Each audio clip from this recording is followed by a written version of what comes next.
Dito na po tayo ngayon sa Tomsky firing range. Okay. Real McCoy, tetest na po natin itong MiG-22 ng Arms Corps. Subukan natin putukan muna ng malapit siguro, mga 5 meters. Titignan natin yung accuracy niya. Okay, ilagyan po natin ng aim point na T2 na optic sight. So parito muna ilalagay natin for the meantime. Hello.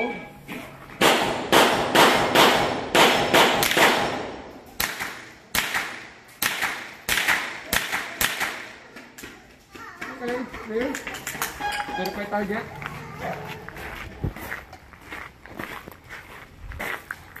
So ito po yung shot group. Makikita naman natin maliliit. 1, 2, 3, 4, 5, 6, 7. So pumasok po lahat sa 5 meters. Maraming salamat po.